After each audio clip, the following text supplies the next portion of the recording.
Mesdames, Messieurs, bienvenue sur Vue de la Diaspora. Pour cette émission, j'accueille sur ce plateau M. Etoga qui est notre consultant et Mme Brigitte Princesse qui est là pour la première fois avec nous. C'est une première pour vous sur Belgocan 21 TV. Nous allons parler évidemment des influenceurs et des influenceuses. Pourquoi autant de dérives? C'est le thème de cette émission. En tant qu'influenceuse, vous êtes présente dans l'événementiel. Qu'est-ce que vous faites exactement?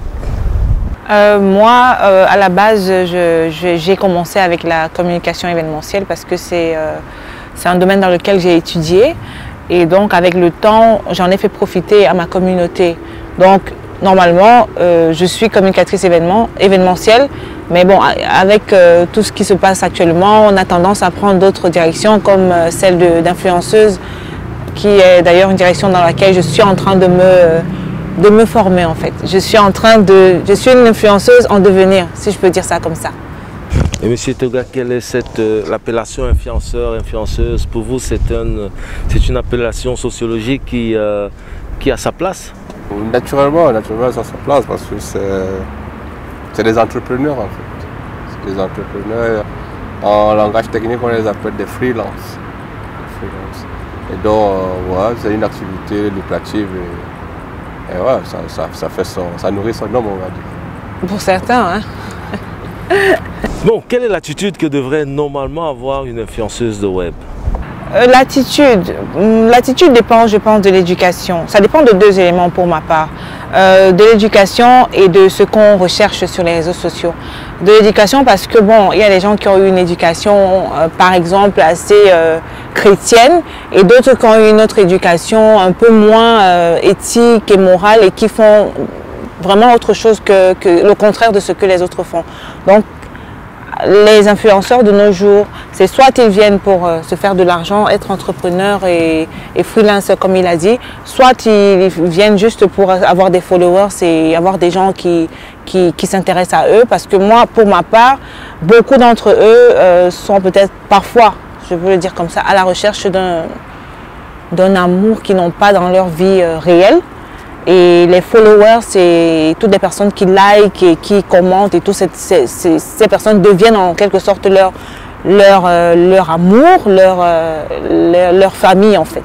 Donc ça dépend, pour ma part, l'attitude qu'un influenceur adopte sur les réseaux sociaux dépend d'une part de son éducation et d'une autre part de ce que la personne vient rechercher sur les réseaux sociaux. Ça dépend.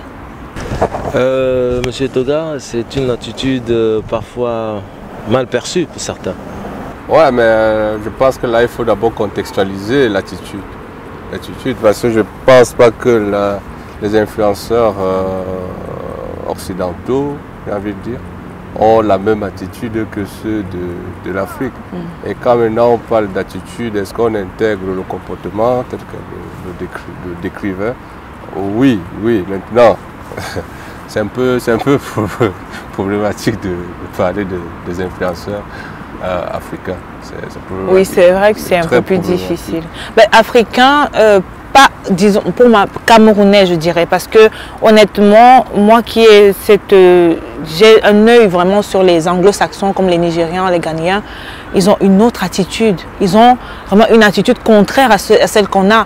Moi, je connais des influenceuses que je suis depuis 9 ans, 10 ans, qui aujourd'hui se font de l'argent, qui vivent que de ça. Elles ne sont pas dans les clashs, elles ne sont pas dans les buzz organisés, elles ne sont pas dans tout ce qui est immoral et tout. Elles se font vraiment de l'argent et j'ai l'impression que c'est vraiment les anglo-saxons qui ont compris comment se faire du beurre dans cette histoire. Nous, on est un peu plus dans... Il faut créer un buzz pour s'attirer des vues et avoir un revenu de la part de Facebook. Mais ce n'est pas une méthode qui... Naturellement, c'est pourquoi j'aimerais pour dire que l'élément fondamental pour un influenceur, pour qu'il se lance, c'est l'objet de sa présence même d'abord. Et pourquoi est-ce qu'il se qualifie comme influenceur? Si déjà son objet de base c'est créer le buzz à tout bout de champ, ouais, il va se lancer dans ça. Et la négativité qui est aujourd'hui une autorité importante au niveau de Facebook lui permettra de gagner en visibilité et facilement se faire du pognon. Maintenant, dans quelle communauté est-ce que le bad buzz est perçu comme étant un élément fondamental visibilité. Je pense que c'est plus dans notre, c'est dans la communauté, je dirais francophone. Parce que je parle ici des Ivoiriens, des Camerounais, il y a aussi des Guinéens que je vois souvent, mais les Anglo-Saxons, honnêtement, ils font les choses différemment. Et eux, ils sont plus vers le gain, et l'objet de leur influence doit vraiment avoir une influence positive sur les personnes. Parce qu'on parle d'influenceurs, on parle de la personne qui influence, mais il ne faut pas oublier les personnes qu'on influence. Les personnes qu'on influence, c'est les personnes qui nous suivent. Je vais prendre un exemple, c'est peut-être un jeune garçon, une jeune fille qui est dans sa chambre, je ne sais pas, à Bepanda quelque part, qui rêve d'être vous. Et maintenant, votre attitude, il faut que votre attitude permette à cette petite fille d'avoir un rêve, mais un rêve qui va dans le bon sens, dans la morale, pas lui montrer qu'il faut faire telle ou telle chose pour devenir influenceur à tout prix. Est-ce que selon vous, certains influenceurs mesurent l'impact des paroles qu'ils ont parfois assez dures sur le web? Certains non. Certains non. Pourquoi? Parce qu'il y a des buzz qui ont eu lieu et après on a eu des excuses, des vidéos d'excuses parce que la personne ne mesurait pas l'ampleur de ses dires. Et c'est souvent, c'est comme par exemple, on dit que McDonald's met, je ne sais pas, une petite magie dans son burger pour que les gens aiment. C'est un peu la même chose quand une personne est devant sa caméra et qu'elle voit les likes, quand les gens appuient sur like, tout ce c'est en fait les likes qui font en sorte que parfois tu n'as même pas prévu de dire un truc, mais tu te retrouves en train de dire des choses et après tu regardes encore la vidéo et tu te dis mais qu'est-ce que j'ai dit? C'est les likes en fait pour moi. C'est les likes, c'est les... Et actuellement, Facebook a même mis une sorte de compensation qui s'appelle les étoiles. Et les étoiles, ça commence à partir de 99 centimes. Donc, tes followers peuvent te mettre des étoiles et quand ils te mettent des étoiles, ça se rajoute à ton gain mensuel. Donc, quand les influenceurs, pendant qu'ils font le live, quand ils voient les likes, ils voient comment les étoiles arrivent et tout, ils sont amenés à dire n'importe quoi et tout. Et ils oublient que les gens qui sont de l'autre côté de leur téléphone écoutent et les suivent. Ils les suivent parce qu'ils les aiment, parce qu'ils aiment leur personnalité, parce qu'ils aimeraient être eux. Mais moi, je dis, il faut souvent mesurer l'ampleur de ces dires parce que derrière les autres caméras, il y a souvent la plupart des jeunes personnes qui nous admirent et qui aimeraient être nous. Il faut être le bon exemple en fait. Pour ma part, il faut vraiment essayer, même si ce n'est pas facile. Je sais que beaucoup de gens préfèrent le buzz pour s'attirer du gain, mais il faut penser aux jeunes que vous influencez, il faut penser à eux. Pensez à ce que vous publiez, au contenu. Faites l'effort que le contenu soit positif, le plus positif possible, pour ma part. Ces étoiles, M. Toga, c'est la lune ou ça rapporte beaucoup, hein? Ça rapporte. Mais c'est pas le gain ici qui est intéressant. C'est pas le gain qui est intéressant. C'est le projet de l'influenceur qu'il essaye de mettre en place. Et il influence pour quel but, pour quelle finalité, quel est l'objet de son influence sur sa communauté qu'il se crée. C'est ce qui est intéressant. Mais ici, quand on prend justement l'élément Cameroun, vous avez chacun, les influenceurs tournent autour d'une même communauté et la même communauté appartient à chacun des influenceurs. Par exemple, on va citer les noms parce qu'ils sont connus. Si on considère que Coco Emilia est une influenceuse, Nathalie Nkwa est une influenceuse, c'est les mêmes qui sont chez Coco Emilia, qui sont chez Nathalie Nkwa parce qu'elles ont le même profil. Chez Fleur de Lille, qui sont. Donc, chaque internaute navigue autour de ces influenceurs-là qu'ils considèrent comme étant des influenceuses, mais qui, moi, quand j'analyse leur compte, n'ont pas véritablement de projet. De contenu, ils n'ont pas de plan de communication. Hein. Moi, je n'en vois pas. Je vois juste, la plupart même de nos gens ont pris l'habitude de, comme ils n'ont pas de contenu, parce que comme je l'ai dit tout à l'heure, les Anglo-Saxons, ils ont du contenu. Ils ont tellement de contenu que ça attire les sponsors, ça attire des multinationales, ça attire des marques à venir, comment dire ça, travailler avec eux. Parce que les marques voient que ils ont beaucoup d'influence sur une certaine communauté et les marques leur apportent beaucoup. Par contre, nous, j'ai remarqué, surtout ces derniers temps, on navigue sur les buzz. Donc, si aujourd'hui c'est le buzz de tel qui chauffe, on pose sa caméra, on parle du buzz, on a 5 ou 6 étoiles, on rentre chez soi. Un autre jour, c'est le buzz de tel qui chauffe. Donc, personne n'a de plan de communication. Personne ne s'assoit parce que je pense qu'ils ne prennent même pas le temps de créer un contenu. De nos jours, même chez les anglo-saxons, il y a un métier qu'on appelle créateur de contenu. Si tu vas même sur Google, tu tapes créateur de contenu, la personne, c'est une personne qui crée du contenu. C'est une personne qui a des caméras, qui a des plans de communication. Donc, c'est cette personne-là qu'il faut, pour ma part, suivre parce qu'elles ont un but. Bien sûr. Elles ont un but, en fait. Mais les autres, c'est plus on suit le buzz et voilà. Sans vouloir couper le présentateur, en fait, influenceur, on influence en fonction du contenu qu'on présente à notre communauté. Et donc l'influenceur à la base est d'abord un créateur de contenu. Celui qui crée son contenu et qui va impacter sur sa communauté. Et maintenant, l'élément essentiel que Brigitte vient de mettre en avant, c'est la relation du concept d'influenceur qui se crée et sa relation et son interaction qu'il aura avec les entreprises qui doivent venir financer son activité en tant qu'influenceur maintenant, en tant que freelance maintenant. Donc sa création de contenu le positionne comme étant un freelance auprès des entreprises. Mais au Cameroun, c'est le blanchiment d'argent tout simplement. Pas des, pour moi aussi, d'un côté, ce n'est même pas des influenceurs. C'est le blanchiment d'argent. Blanchiment d'argent.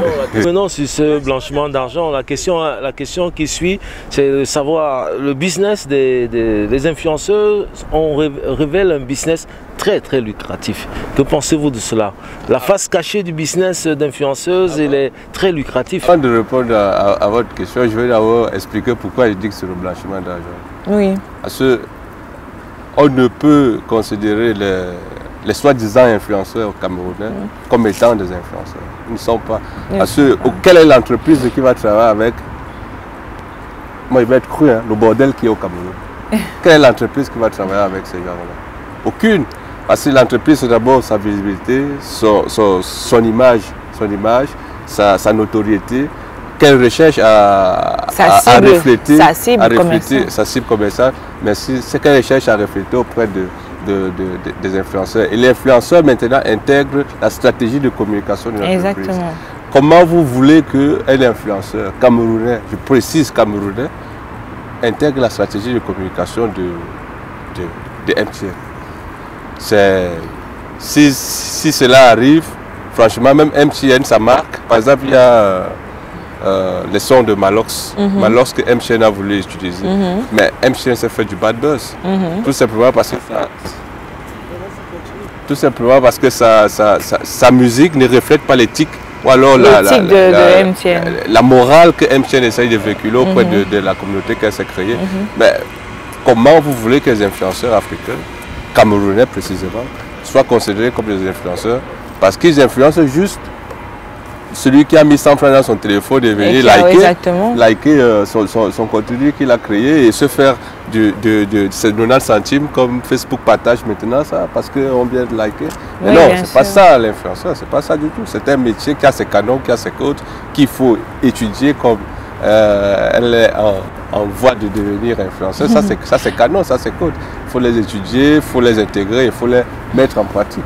Mais je pense que nos influenceurs, bon, appelons-les influenceurs parce que si on ne les appelle pas influenceurs, ça risque de créer, mais ils ont encore du chemin à faire.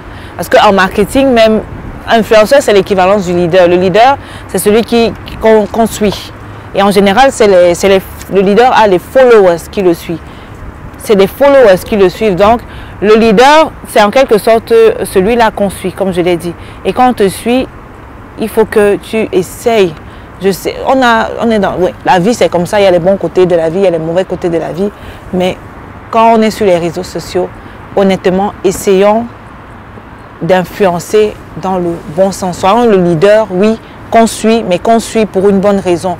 Et qu'on suit pour une certaine morale, pour une certaine éthique, pour un contenu qui apporte de la joie, par exemple, aux gens, un contenu qui apporte de l'humour, un contenu qui...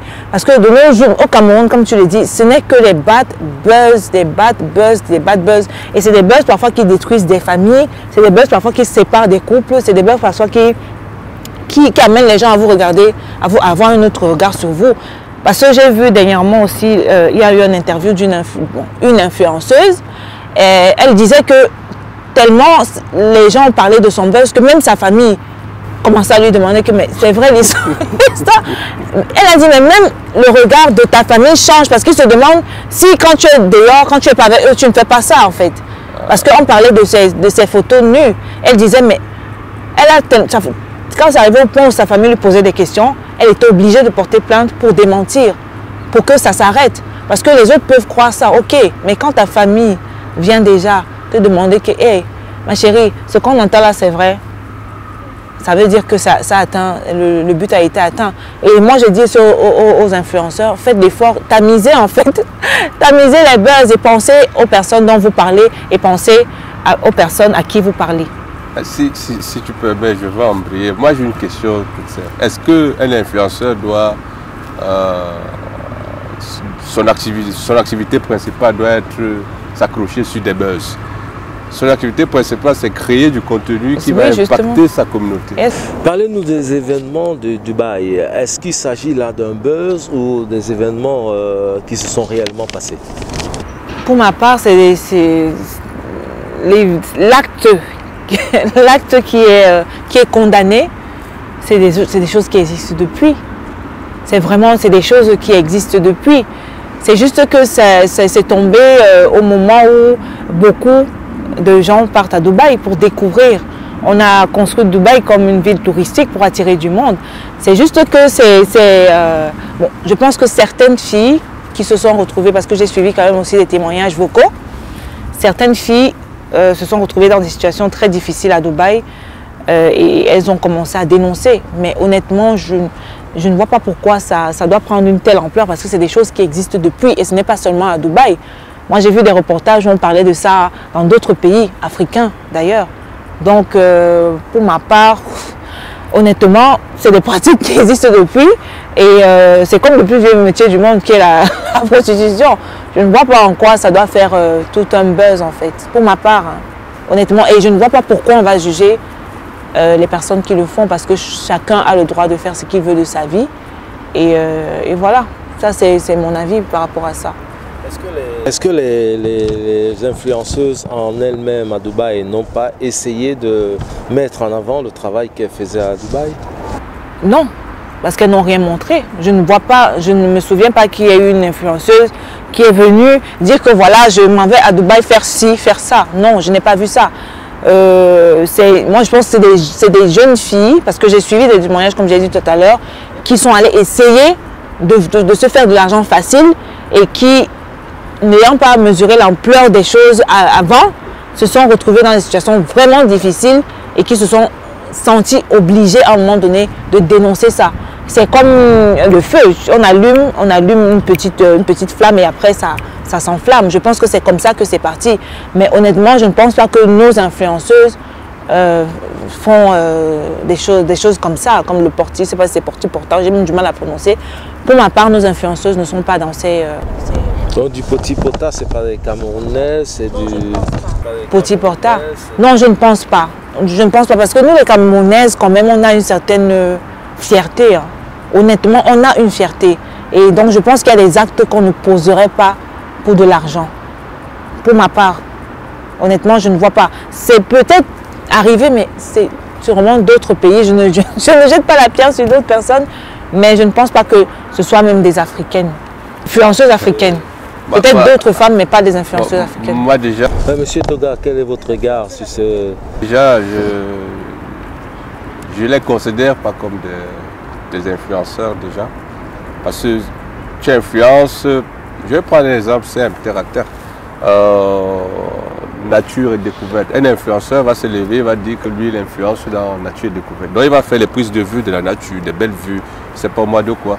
Il fait son compte Facebook, Instagram, il poste il produit des articles, il fait des choses comme ça. Mais le petit portable qu'on nous montre à Dubaï, c'est quelle activité que moi je peux m'intéresser à venir même d'abord liker. Je sais pas, C'est l'influence ou c'est juste la prostitution 2.0, moi j'avais dit. Peut-être un 4.0. Donc on a utilisé maintenant l'outil numérique. Pour dénoncer. Même pas pour dénoncer, pour pratiquer la prostitution à un autre standard. Donc pour toi, il y a quand même parmi toutes les influenceuses, pas seulement camerounaises, parmi toutes les influenceuses qu'on a sur les réseaux sociaux, il y a quand même certaines qui le font. Oui, il y a eu un de vos confrères sur l'émission de Aouna qui a dit qu'elle reçoit des emails avec des sommes faramineuses pour faire ce genre de pratique qu'elle reçoit. Des propositions ou c'est des choses qu'elle a, des propositions qu'elle a acceptées? Des propositions non, elle reçoit ça par email et libre à elle d'accepter ou pas. Libre à elle d'accepter. Au moment où elle accepte, elle signe un contrat et elle fait ce qu'elle a fait. Mais c'est clair que quand tu commences, parce que l'autre jour à la télé aussi, j'ai vu des gens de la télé-réalité qui disaient qu'une fois que tu sors de la télé-réalité, il y a beaucoup de propositions. Il y a des propositions d'aller se prostituer, il y a des propositions pour des marques, il y a toutes sortes de propositions. Donc si ça reste au niveau de la proposition, on ne va pas dire que ces personnes font du porti-porta. Non, là maintenant il y a l'acte qui a été posé. Par qui? Ça, je n'ai pas identifié par qui c'est, je ne sais même pas. Non, moi je ne pense, honnêtement je ne pense pas. Comment prendre le courage de regarder? Mais moi j'ai vu une vidéo, je l'ai vue parce que moi honnêtement rien ne me choque plus. J'ai vu une vidéo, mais je ne pense pas que ce soit une vidéo récente. Vu d'abord la qualité de la vidéo parce que tellement ça a été partagé, téléchargé, je ne pense pas que c'est une vidéo récente. Et je pense que comme je l'ai dit, c'est une pratique qui existe sûrement depuis des années et que c'est ressorti maintenant parce que il y a des filles qui ont essayé d'aller se faire de l'argent facile et qui se sont rendues compte que c'est des pratiques vraiment immorales. Ça arrive même au point où certaines ne s'en sortent pas. Elles y restent, elles laissent leur vie. Et c'est parce que ça arrive à ce point qu'elles ont commencé à dénoncer.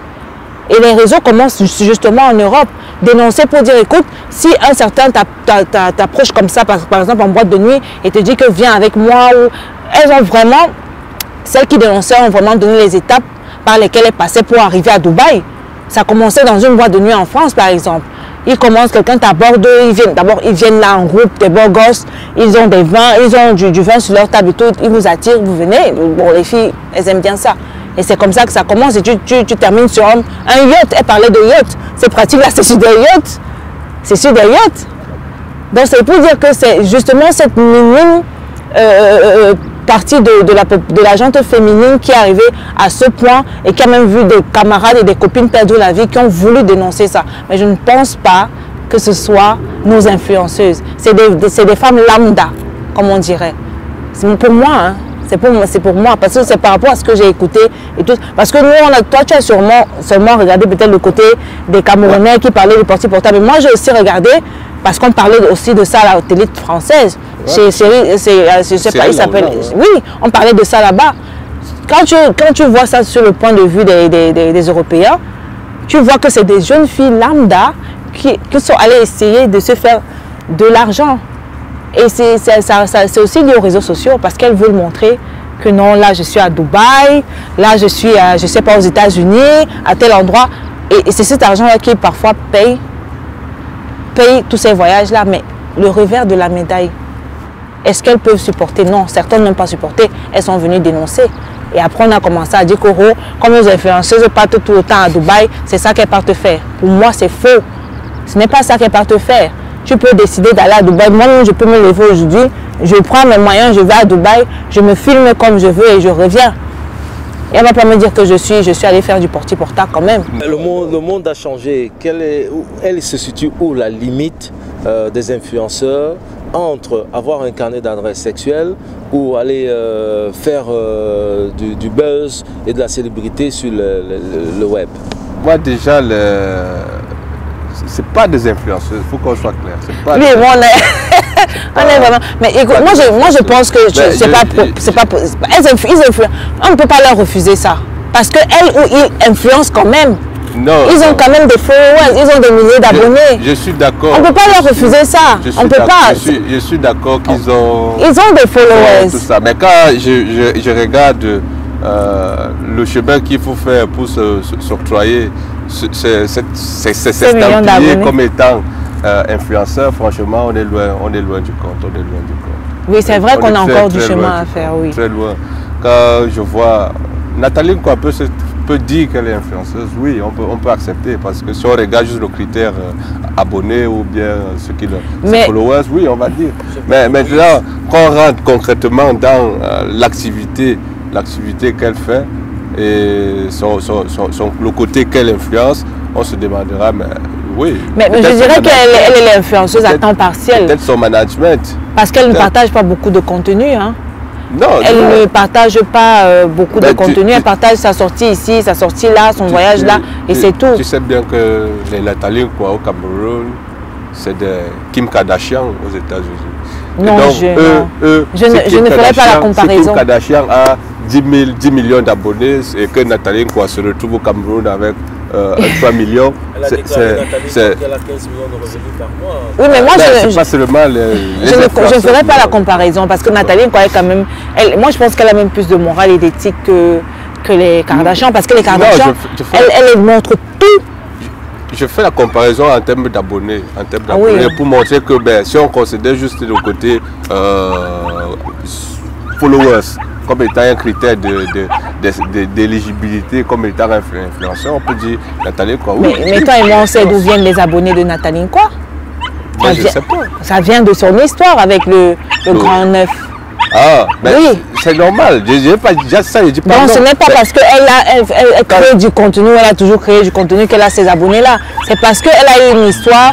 Et moi, justement, je la suis aussi parce que j'admire son courage et j'admire la femme qu'elle est devenue avec le temps par rapport à cette histoire. Exactement. Tu vois un peu? Exactement. C'est maintenant avec ce critère-là que toi, tu considères Nathalie quoi, comme influenceuse parce qu'elle impacte ta vie, elle te donne une autre vision, un autre elle donne du courage à celles qui passent par les mêmes situations. Dans sa vie quotidienne et son activité numérique, tu fais un petit lien et ça te dit que voici une personne que je peux suivre. Mais oui, Cameroun, je la suis. Parce que Cameroun, quand je regarde qui je peux suivre, je ne vois pas. Honnêtement, tu ne suis aucune de ces influenceuses? Non. Quelle est où la limite entre la célébrité et se faire incarner d'adresse sexuelle? Non, je ne pense pas que les influenceurs ont tendance à vouloir absolument se faire incarner d'adresse sexuelle. Non, non, ça peut peut-être arriver si l'aventure de se faire une autorité sur les réseaux sociaux ne marche pas. Ça peut peut-être se faire par aventure. Mais au départ, je ne pense pas que ce soit ça. Je pense même que ce n'est même pas nécessaire d'essayer de se faire un carnet d'adresse sexuelle, puisque de nos jours, si tu décides vraiment d'être influenceur et que tu te formes, parce qu'il y a des formations, tu te formes sur comment créer du contenu, sur comment attirer des gens, sur comment entretenir tes followers, tu te retrouves avec beaucoup d'argent sans avoir besoin d'aller poser des actes sexuels ou faire n'importe quoi pour avoir de l'argent. Donc je pense que de nos jours, hein, comme avec les artistes, de nos jours beaucoup d'artistes s'autoproduisent, n'ont plus besoin des grandes maisons de production, etc. Les influenceurs doivent aussi apprendre qu'ils peuvent aller se former si tu veux le faire, parce que beaucoup d'entre eux sont même entrés dans ça parce que leur buzz a aussi chauffé et un jour ils ont commencé aussi à faire des lives. Pour embrayer dans... Donner l'exemple, c'est le mot Cameroun encore. Oui. Le vendeur d'œufs là. Le vendeur d'œufs, celui qui vend les œufs avec la oui, celui qui vend les œufs. D'un matin, comme ça, on est parti le pêcher. On a fait une photo de lui. Il est devenu influenceur. Et il a commencé, il a vu que c'est dur. Mieux il vend les œufs. Il a arrêté. On le voit plus sur les réseaux sociaux. C'est parce que les gens, ça dépend aussi de ta personnalité. Hein. Ça dépend aussi, parce que il y a des gens qui sont pas du tout sur les réseaux sociaux, je sais pas, tu le sais. Il y a des gens qui n'ont même pas envie d'ouvrir même un Facebook ou un WhatsApp, qui ne sont pas dans le monde numérique du tout. Donc ça dépend de ce que tu veux. Moi, je pense que de nos jours, les influenceurs, c'est soit une personne qui est devenue populaire de par son buzz, qui devient influenceur, ou c'est soit une personne qui s'est découvert ce talent-là, parce que voilà, parfois on pense qu'on est timide alors que non, on peut faire des choses.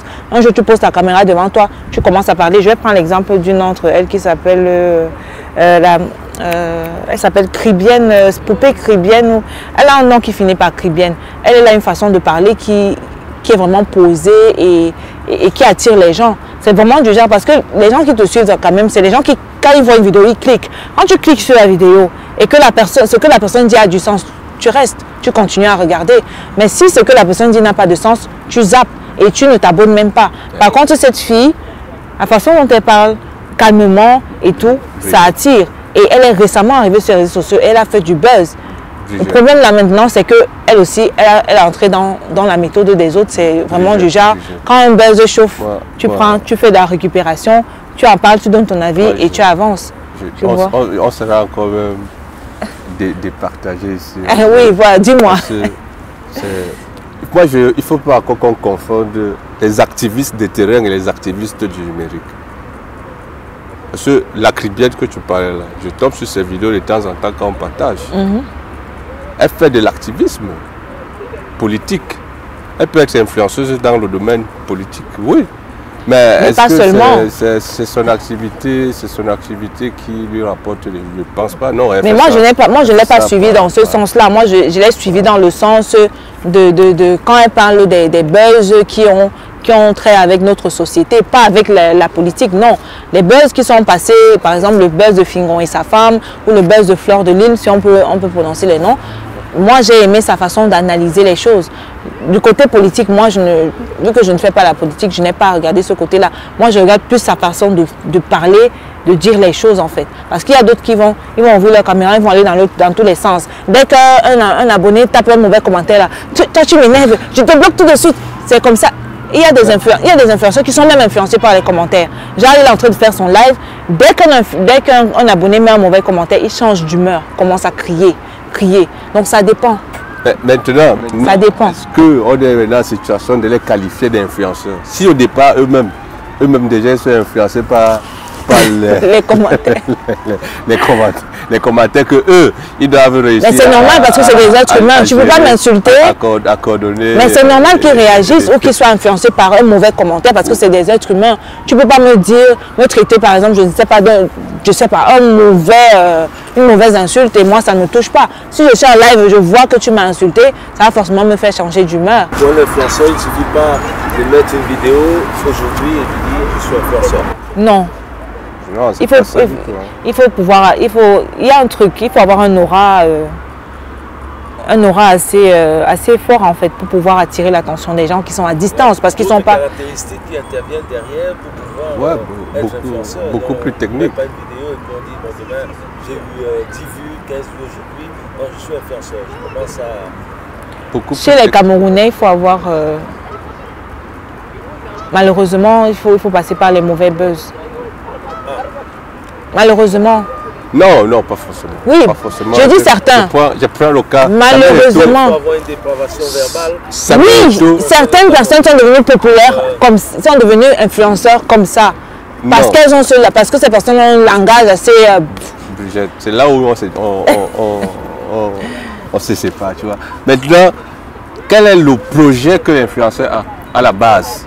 Est-ce que c'est venu se focaliser sur le bad buzz et se faire une autorité, et sa autorité sera fondée sur quoi? Sur quel projet? Il porte quoi comme projet? Si c'est seulement venir s'agripper, on a entendu que Coco Emile et son mari, ils ont fait si il prend ses mal informations. La plupart font ça. Oui, la plupart font ça. Et se crée une autorité parce qu'il sait raconter l'histoire qui existe entre Nathalie. L'analyser, pas raconter, analyser. C'est un peu problématique. Mais maintenant, est-ce qu'il a un projet de travailler avec les grandes entreprises qui existent dans le pays à se créer une autorité qui épouse la philosophie des entreprises et devenir maintenant un influenceur dans un domaine qui pourrait intéresser les entreprises à faire peut-être un placement publicitaire dans sa communauté. Mais il n'est pas interdit de rêver. Il n'est pas interdit de rêver. Donc c'est tout ce mindset-là qui manque aux influenceurs africains. Camerounais, il faut préciser. Mais tu sais qu'ils ne le savent pas. Ils ne savent pas qu'il y a moyen de se former. Ils ne savent pas qu'il y a moyen d'appeler quelqu'un qui s'en sort mieux que toi et de lui demander des conseils. Tu vois un peu. Mais beaucoup s'accrochent, comme je l'ai dit tout à l'heure. Allez, hop, il y a un bad buzz là. Il faut que je m'accroche dessus. J'analyse, j'utilise un vocabulaire assez sale et voilà, les gens vont me suivre. C'est ce que la plupart d'entre eux font. Il faut aussi qu'on soit honnête.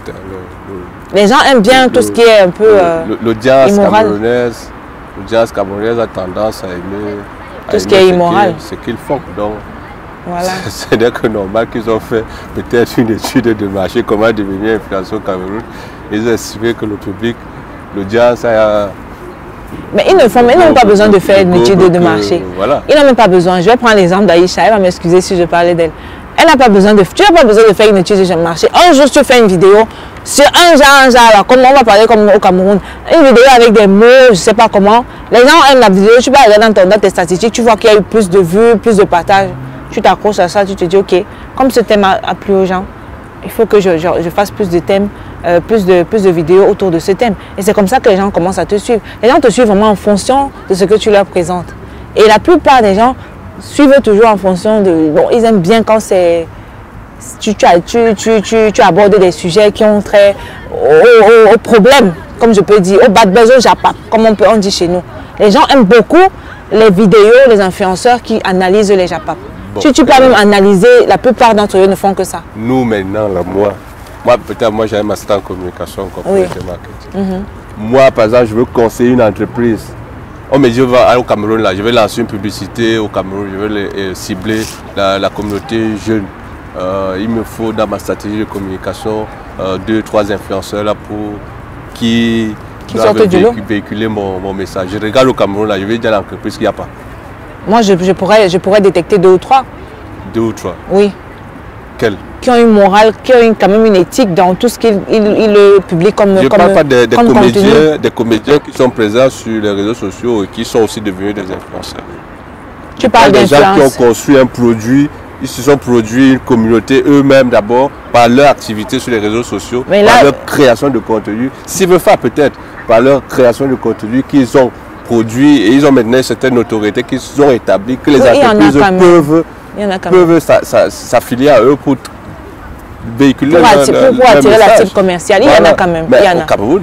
Si, il y en a quand même. Tu as parlé de CIFA, c'est déjà un qui... Tu dis? Moi, je regarde le Cameroun là. Moi, je vois quand même. Peut-être ce que tu ne connais pas, mais moi, je vois quand même. La tendance que je vois là, c'est... Non, mais tu sais qu'il y a 2 catégories. Il y a d'autres qui vont vraiment dans le sens où ils veulent influencer les jeunes, aller dans sur le bon chemin, aller dans le bon sens. Et il y a d'autres qui n'en ont rien à foutre. Ils disent carrément parfois dans les vidéos, comment on m'a payé pour parler du buzz aussi. Si vous ne voulez pas suivre, j'éteins ma caméra. C'est comme ça. Il y a des gens qui suivent vraiment le sens du vent. Si on leur donne un 100 € maintenant, on dit que insulte-moi mon mari là qui m'a quitté. La personne va prendre sa caméra, elle va s'asseoir, elle va insulter le mari, ça va passer. Donc il y a 2 catégories. Il y a ceux qui sont vraiment là pour le but. Le vrai but de l'influenceur, c'est d'influencer les jeunes de façon positive.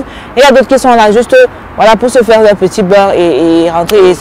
Aujourd'hui, j'empoche 100 € pour insulter une femme qui a trompé son mari. Et puis le lendemain, ça a marché une fois. Le lendemain, on me dit 200, 300. Et voilà, je fais mon business. Je suis influenceur dans un sens un peu négatif.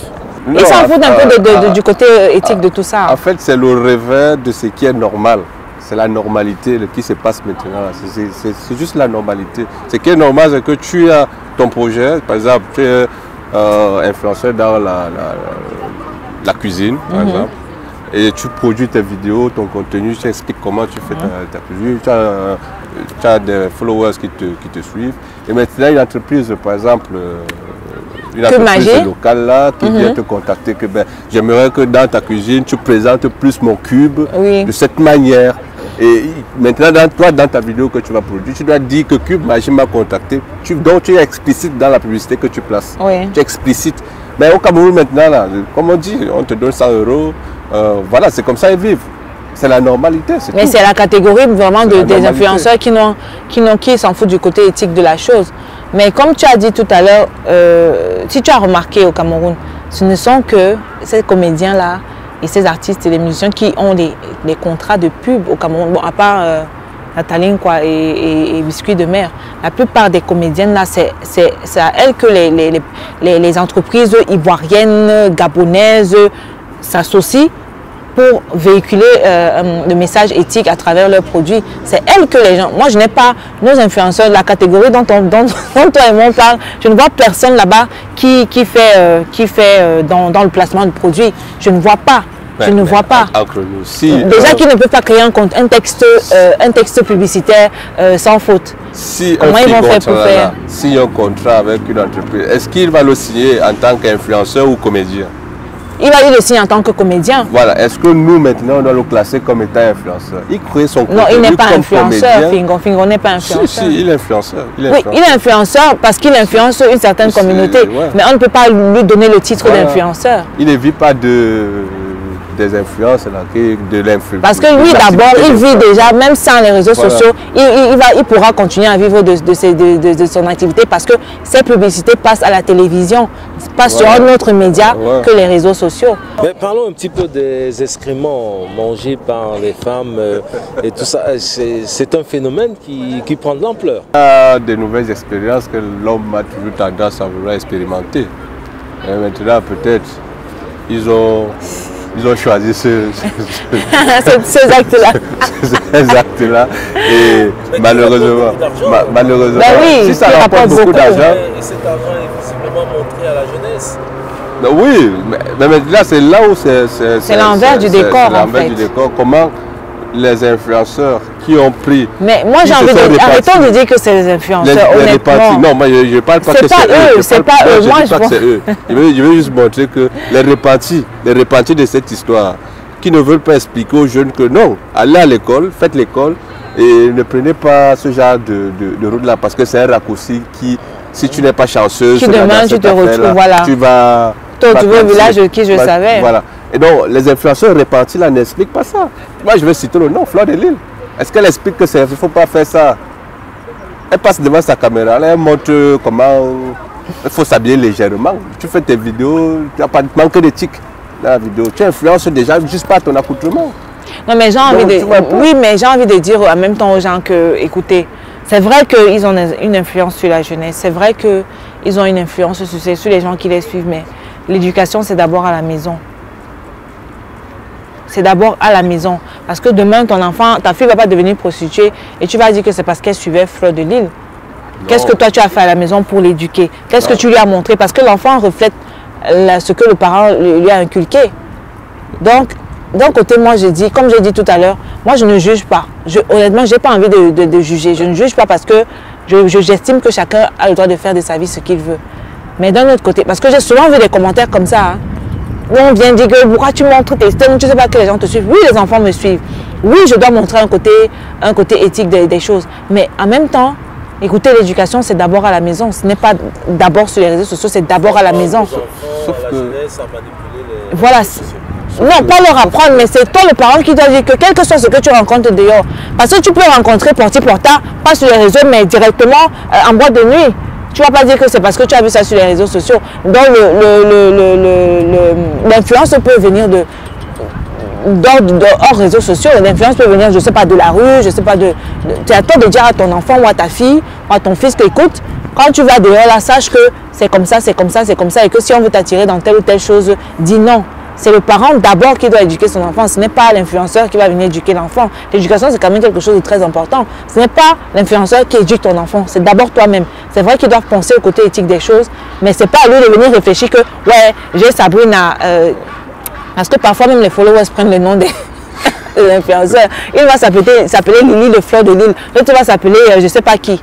Mais ce n'est pas parce que ton enfant porte mon nom ou est influencé par moi que c'est moi qui vais faire son éducation de base. C'est d'abord à toi de dire à ton enfant, écoute, quel que soit ce que tu vois, sache que choisis toujours le côté éthique des choses et comme ça tu vas avancer sans avoir de regrets dans ta vie. C'est comme moi, c'est mon avis. Hein. C'est justement la réponse qui montre en quel point la complexité ou bien la difficulté des influenceurs, de faire le métier d'influenceur.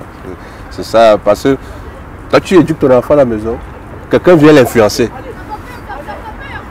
C'est l'éducation. Et l'éducation, c'est aussi savoir à quel moment donner le téléphone à ton enfant et comment est-ce que tu protèges ton enfant des réseaux sociaux. C'est pas pour rien que les Occidentaux ont des protections, même sur Google. Quand tu Google YouTube, moi, quand mon fils a fini la journée sur mon YouTube, je vais regarder et les vidéos que je pense ne sont pas de son âge, je bloque, je ne suis pas intéressée, on me demande pourquoi je ne suis pas intéressée, je mets pourquoi je ne suis pas intéressée et ce contenu ne va plus jamais apparaître dans le fil d'actualité de mon fils et il ne va pas regarder ça. Donc c'est à toi le parent de savoir à quel moment tu dois laisser ton enfant aller sur les réseaux sociaux et savoir jusqu'à quel âge tu peux le protéger. Maintenant, si l'âge c'est 18 ans pour ici et c'est 21 ans pour la majorité au Cameroun, tu restes toujours son parent, tu peux le voir déjà parce que moi, honnêtement, je suis parfois dépassée par les vidéos que je vois les petites filles de 17, 18 ans, 19 ans faire au Cameroun. Des petites, surtout sur TikTok, des vidéos vraiment extravagantes. Et tu te demandes où sont les parents. Tu ne vas pas me dire que c'est les influenceuses. Tu ne vas pas me dire que c'est Feu de Lille. Les parents sont où? Quand l'enfant fait la vidéo, son père est où? Sa mère est où? Elle est où? Dans sa chambre ou ailleurs? C'est les parents qui doivent s'asseoir et savoir qu'il y a... Les réseaux sociaux, ce n'est pas un danger. Moi, je ne peux pas dire que c'est un danger. Ça a été d'ailleurs une très bonne chose pour moi. Mais le parent doit savoir que avec le temps, les choses évoluent. Les réseaux sociaux sont arrivés. Il faut savoir comment cadrer ton enfant. Si tu ne cadres pas ton enfant, malheureusement, ton enfant se retrouve à Dubaï et c'est elle qui viendra te dire que maman, j'étais là-bas, ou elle ne reviendra même pas.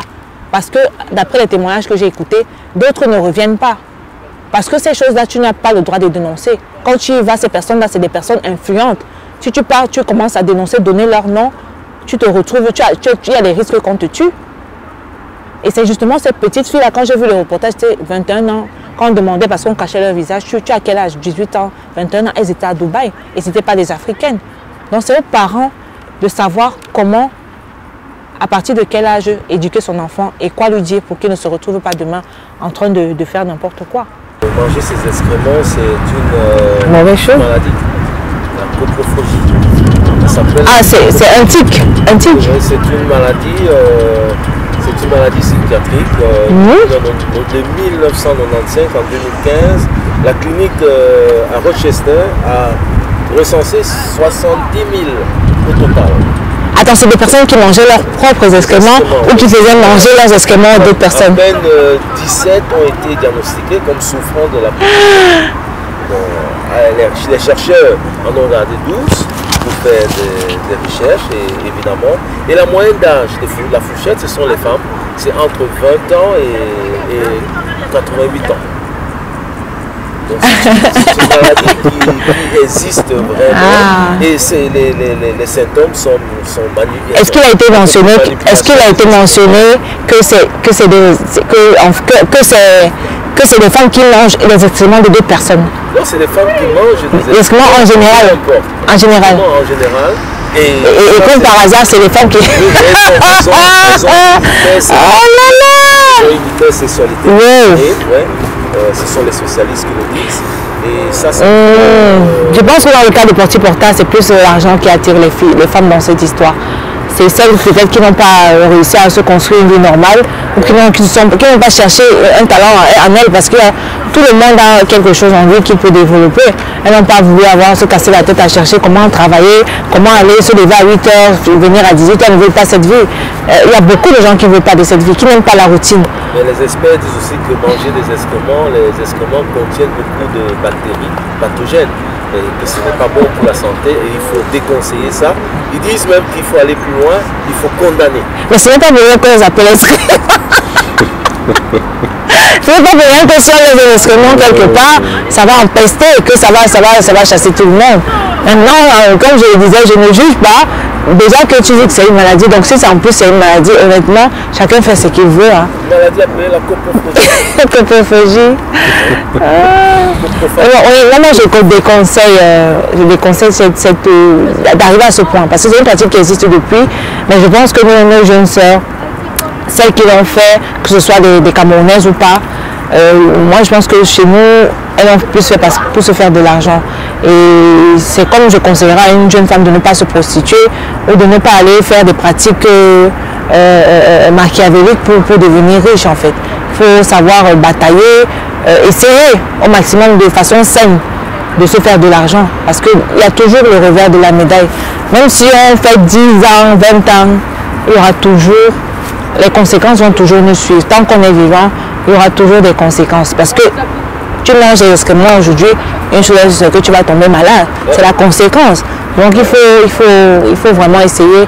Je sais que ce n'est pas facile de quand on me dire que voilà, peut-être toi tu as une vie facile, parce que non, il faut vraiment faire l'effort. C'est parce que d'autres n'essayent pas. Et quand tu n'essayes pas, tu ne connais pas la difficulté d'une chose.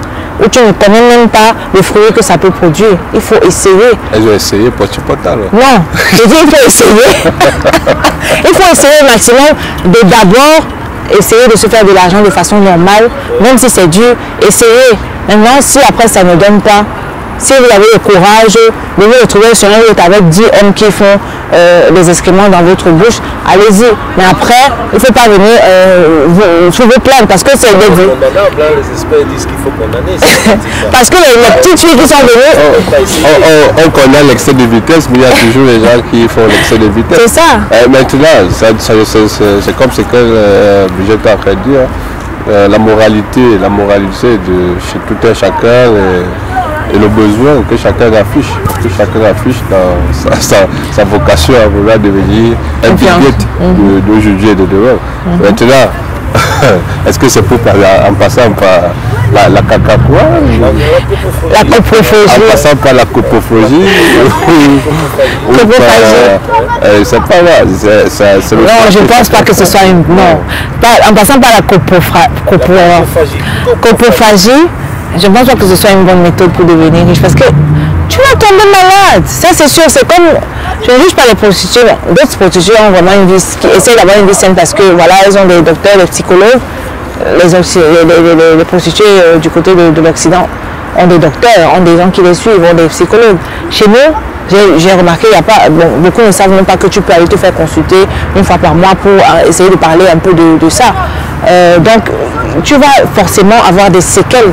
Même si tu arrêtes 10 ou 20 ans après, tu auras des séquelles. Moi j'ai remarqué beaucoup de femmes qui faisaient ce métier, pas porteur, mais l'autre métier, je n'ai pas envie qui aujourd'hui, quand tu les regardes, tu sens qu'il y a des...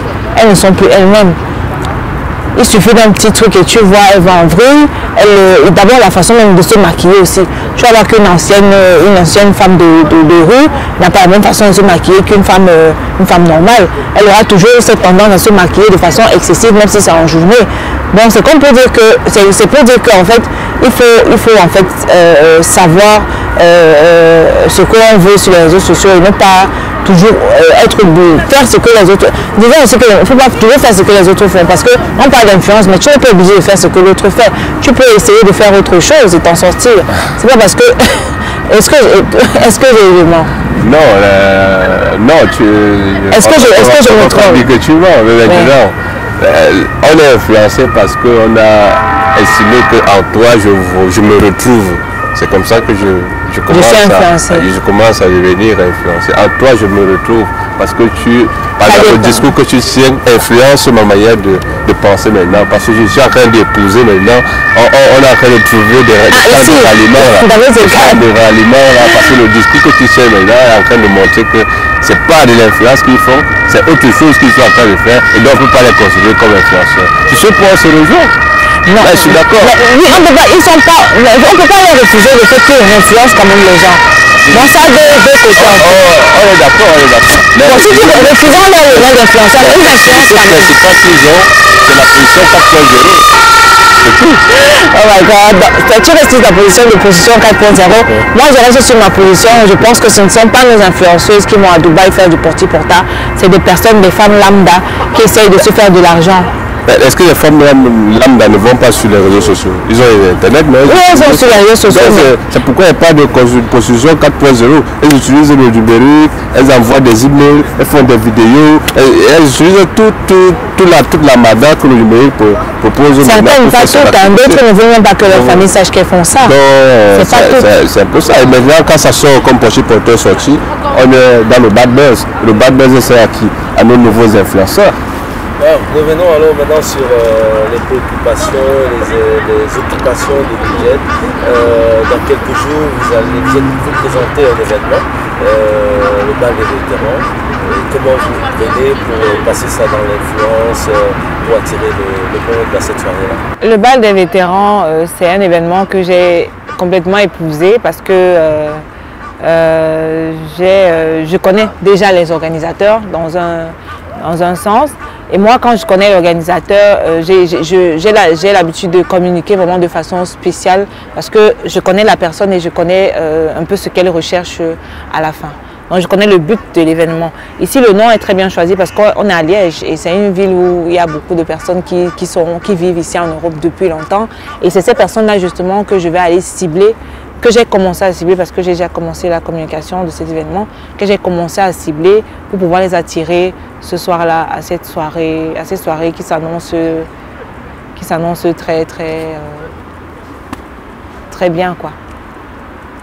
Pour finir, qu'est-ce que vous pouvez dire à la jeunesse camerounaise, africaine et d'ici? Moi, ce que je peux dire à la jeunesse camerounaise, pour commencer, c'est d'essayer au maximum de faire les choses bien. D'essayer, je dis essayer parce que beaucoup ne sont pas nés dans des familles riches, ne sont pas nés avec la cuillère en or dans la bouche.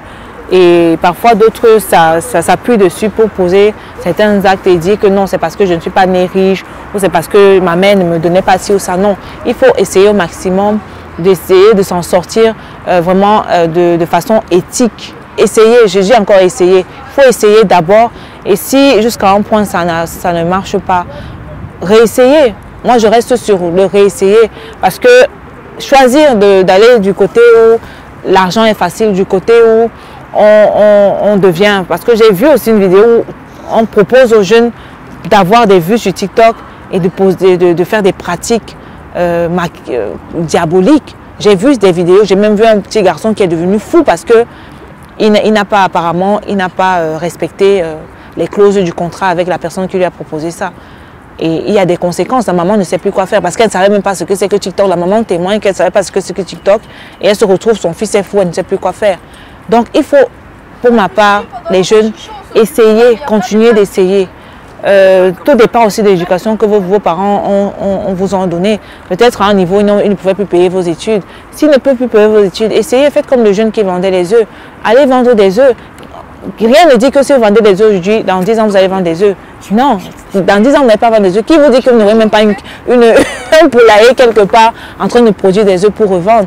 Donc, pour ma part, il faut vraiment, de mon expérience personnelle, il faut vraiment essayer de s'en sortir de façon éthique pour ne pas avoir des regrets demain. Parce qu'une chose est sûre, parce que d'autres vont te dire que non, j'ai le moral assez fort, je m'en fous. Même si je pose un acte qui n'est pas avantageux pour moi, ça ne va rien me faire, je vais passer dessus. Mais non, il faut vraiment essayer de rester du côté moral de toute chose, pour ma part. Voilà. Qu'il fasse les choses dans la normalité. Si tu veux être influenceur, si tu aimes l'étude, tu vas prendre son talent. Il ne faut pas chipoter. Ça rien de chipoter. Sinon, tu vas juste faire le buzz. Et le buzz a fait quelque chose de particulier, c'est évanescent. Exactement. Voilà. C'est ça. Point de départ. Donc, il faut qu'il fasse des choses dans la normalité pour dans ce que chacun trouvera son truc. Sans toutefois passer par le petit quota. C'est de ça qu'il s'agit. Mais moi, j'ai envie de rajouter quelque chose. Ce dont je parlais tout à l'heure, c'est vraiment dans la vie quotidienne. Maintenant, sur les réseaux sociaux, j'ai envie de dire aux jeunes, il ne faut pas toujours croire que tout est or. Il faut savoir trier. Et aussi prier Dieu pour avoir l'esprit de discernement. Parce que comme ça, quand tu as l'esprit de discernement, tu sais discerner ce que tu peux suivre ou ce que tu ne peux pas suivre. Et n'oubliez pas aussi de vous rapprocher de vos parents. Restez même près de vos parents pour qu'au moment où peut-être quelque chose vous arrive, où vous êtes tenté de faire quelque chose, que vous ayez la liberté de dire, tu as la liberté de dire à ta mère, maman, comme ma copine m'a proposé d'aller faire ci, faire ça, est-ce que tu penses que c'est... Donc il faut vraiment, sur les réseaux sociaux, essayer de trier, de prendre le bon côté, de trier les bonnes choses pour que ça puisse vous aider à l'avenir. Ne partez pas toujours parce que je sais que parfois quand on voit portable machin, il y a d'autres personnes parfois qui viennent en commentaire dire que si vous voulez à Dubaï, ils mettent le numéro, et parfois même les porte-monnaies magiques. Il y a beaucoup de gens qui mettent aussi, par exemple vous voulez faire revenir votre mari ou vous voulez devenir riche. Dans les commentaires bête en bas là, parfois je suis sûre que la plupart des gens qui regardent la vidéo, qui sont sur cette publication, essayent souvent de composer les numéros qu'on met en commentaire pour devenir riche ou pour avoir un porte-monnaie magique. Mais il faut éviter ce genre de choses. Moi je dis aux jeunes, même sur les réseaux sociaux, sachez trier toujours les bonnes choses des réseaux sociaux. Il faut que ça reste, en fait pour vous, il faut que ça reste, que les réseaux sociaux soient plutôt un apport positif qu'un apport négatif, pour ma part. C'est ici que s'achève ce numéro. Je vous donne rendez-vous pour le prochain numéro.